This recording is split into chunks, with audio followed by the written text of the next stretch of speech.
Well, good afternoon or evening, church family.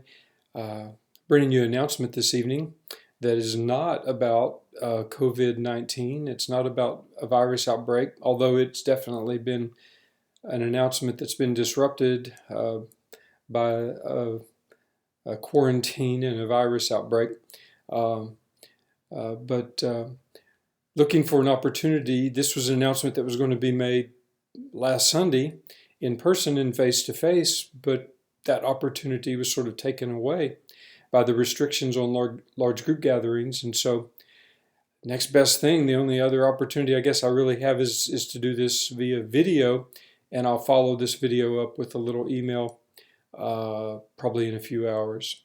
So, the short version is that Kathy and I, after a lot of thought and prayer, have made the decision to step down as senior pastor of Salem Baptist Church.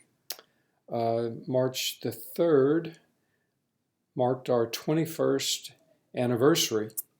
I didn't really mention it that week, but it was definitely on my mind. What a run to have at a church. What a long time to be there and to be blessed to have any affiliation with you guys at all, but to have one for that long. It's been great. It's been a crazy, crazy, weird process. Just to tell you in sort of a conversational form here, last November, a search firm for a North Raleigh nonprofit organization reached out to me and informed me about an open position for an organization I really hadn't even heard of at that time. And then we didn't really talk through the holidays. And then in January, discussions picked up. And about 3 weeks ago, that faith-based nonprofit invited me to come and be their executive director. And after praying about it and talking with Kathy, about a week, we decided we would accept that offer. And like I said, we were all prepared to share that with the church last Sunday, and then we didn't get to be all together, which feels so weird.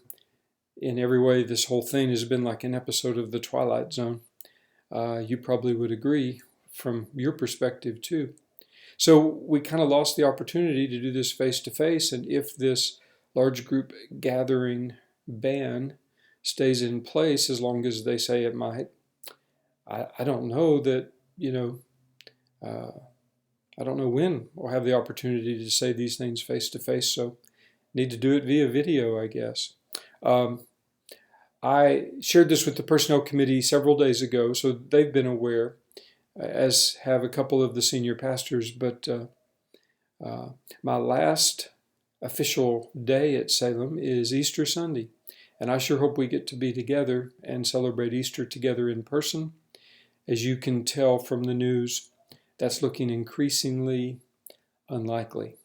The Personnel Committee has asked, however, that whenever we do get to all be back together and to be in person, if I would be able to come and sort of do some farewell things, maybe a farewell sermon or some sort of reception or something.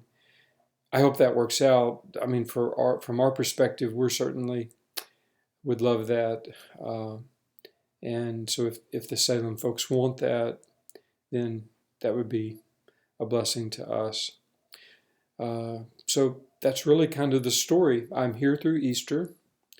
Kathy and I will continue to live in the area. Like I said, this is a North Raleigh organization off of Falls of the Noose Road.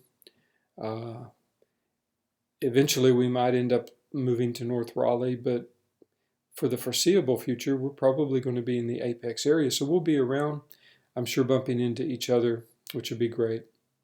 Also, I would just add, if you need anything beyond Easter, like I'm here doing my normal thing through that day, but even beyond that, if you need assistance pastorally, counsel, if you need weddings or funerals or anything, Of course, you have an amazing pastoral staff that can handle anything, but if you need me for anything, I'm here, and don't hesitate to reach out and ask. So it's a really weird situation, but it's beyond our control.